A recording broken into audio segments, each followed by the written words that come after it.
สวัสดีครับผมนายกิติพัฒน์ชิบอ่องรหัสนักศึกษา682000017สาขาวิศวกรรมเครื่องกลวันนี้ผมก็จะมาแนะนำเกี่ยวกับตัวของโมเดลนี้ครับซึ่งมีชื่อว่า Rectangle Tool นะครับ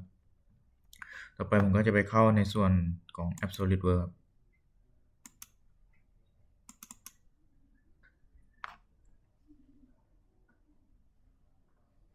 เข้าไปที่ Part ครับต่อไปผมก็จะใช้เป็นคำสั่งของตัว Rectangle นะครับซึ่งจะใช้เป็นตัวRectangle อันนี้นะครับ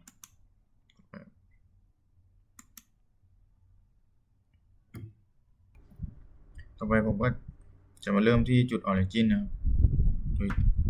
ให้มันขึ้นสีเหลืองครับกดวาดไปเลยก็ใส่ขนาดเลย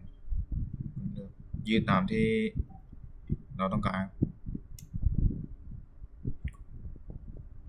กดคลิกหนึ่งทีครับต่อไปมันก็จะใช้เป็นส่วนของคำสั่ง Smart Diameter ครับโดยการจะเป็นการบอกขนาดของมันขนาดของมันอยู่ที่50กดติ๊กถูกครับสองฝั่งเลยนะ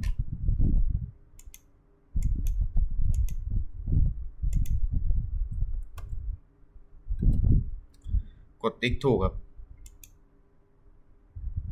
มันก็ได้รูปมาประมาณนี้ครับ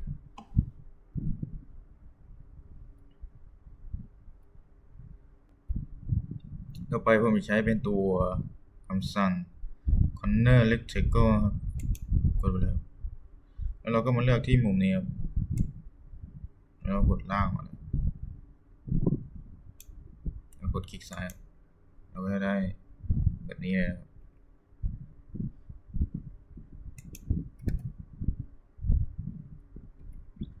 ต่อไปก็จะไปใช้ของตัวคำสั่ง Smart Diameter ครับโดยการที่เราจะบอกขนาดเส้นนี้ลากมาเลยครับกดคลิกทันทีครับจะให้เราทำการใส่ขนาดโดยเส้นนี้จะอยู่ที่30ครับกดติ๊กถูกครับแล้วก็มาบอกขนาดเส้นล่างนี้ด้วยโดยเส้นล่างนี้ขนาดอยู่ที่50ครับกดติ๊กถูกครับ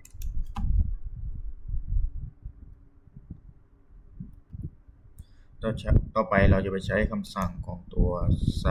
3ตัวนี้ครับที่มันใช้3นะครับเป็นตัว3เป็น T point corner rectangle กดคลิกไปเลยโดยมันจะต้องใช้อยู่ประมาณ3มุมในการคลิกที่ตัวมุมนี้ของสี่เหลี่ยมคลิกครับแล้วก็เอียงออกมาหน่อยครับนี่ครับมันก็จะได้ประมาณนี้เราก็กดคลิกซ้ายหนึ่งทีครับมันก็จะได้แล้วครับต่อไปผมก็จะไปใช้ในส่วนของคำสั่ง Smart Diameter ในการบอกขนาดของตัวสี่เหลี่ยมตัวนี้กดคลิกหนึ่งทีแล้วก็ขนาดตัวนี้อยู่ที่50ครับกดติ๊กถูกครับส่วนขนาดตัวนี้อยู่ที่30ครับเราอยากให้มันอยู่ในแกนนี้แกน y เราให้มันอยู่ในต้องอยู่ในส่วนนี้แกนนี้กดคลิกซ้ายทีขนาดนี้อยู่ที่30กดติ๊กถูกเดียว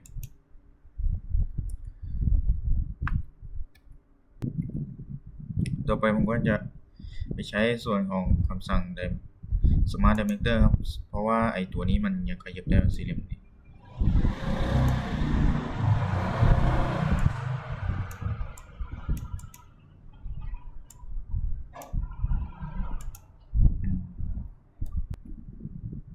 นี่มันก็จะขยับได้อยู่ซึ่งเราต้องไปใส่องศาให้มันโดยใช้ในคำสั่ง Smart Diameter ในการคลิกเส้นนี้และเส้นนี้องศาของมันอยู่ที่60องศาครับกดคลิกหนึ่งทีแล้วใส่ขนาดองศากดติ๊กถูกครับแล้วมันก็ได้มาเป็นเส้นดำอย่างเงี้ยก็คือมันได้แล้วต่อไปผมก็จะไปใช้คำสั่งของตัวนี่ครับ ซึ่งมันมีชื่อว่า 3 point corner retake เหมือนกัน corner retake โดยมันจะต้องตัวที่1ครับคลิกที่ตรงเส้นตรงกลางนี้แล้วก็ตามที่มันบอก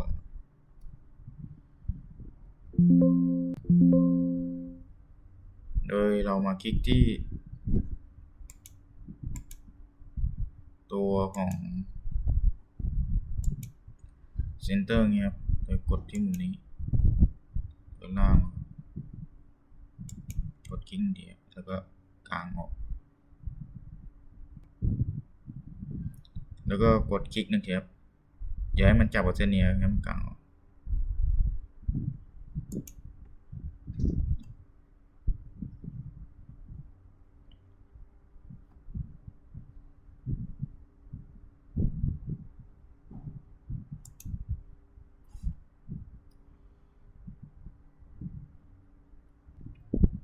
ต่อไปจะใช้คำสั่ง Smart Diameter นะครับโดยกดที่เส้นนี้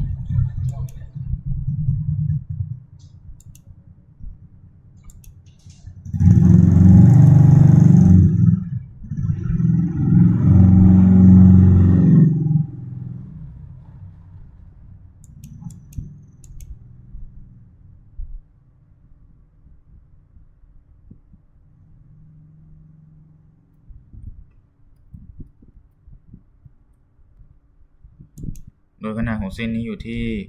30นะครับกดคลิก1ทีใส่ไปแล้วขนาด30กดติ๊กถูกครับ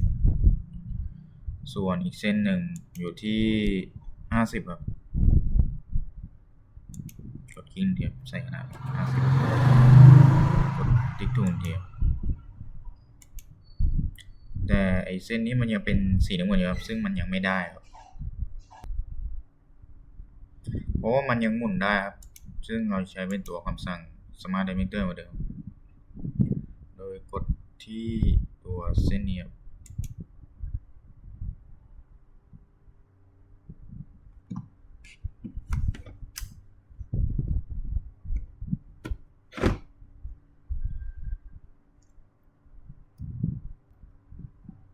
กดที่ตัวเส้นนี้ครับแล้วก็เส้นนี้โดยองศาของมันอยู่ที่135องศากดติ๊กถูกก็จะได้เป็นเส้นสีดำนี้แล้วโดยต่อไปจะใช้เป็นตัวคำสั่ง Parallel ซึ่งเป็นตัวคำสั่งที่เป็นคำสั่งขนมเบกปูนนะเป็นสี่เหลี่ยมขนมเบกปูนโดยคลิกที่ตัวจุดเซนเตอร์ตัวนี้แล้วก็ลากมาใช่เราก็ทำการคลิกไปก่อนแล้วเราค่อยมาใส่ขนาดทีหลังต่อไปผมก็จะไปใช้คำสั่ง Smart Diameter ซึ่งเราจะบอกขนาดมาโดยเส้นนี้เราจะใส่อยู่ที่30นะครับกดติ๊กถูกครับส่วนเส้นบนจะอยู่ที่50ครับกดติ๊กถูกเดียว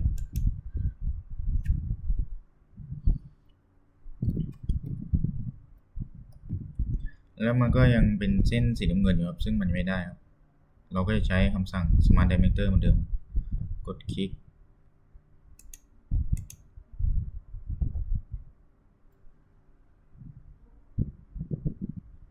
โดยเรากดคลิกที่ออกไป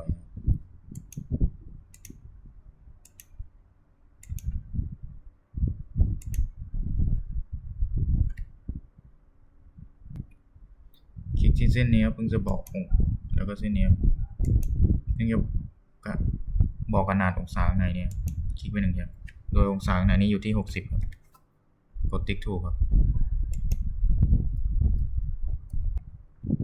ซึ่งรูปนี้ก็จะออกมาประมาณนี้ครับก็คือเสร็จแล้วก็จบคลิปแล้วสวัสดีครับ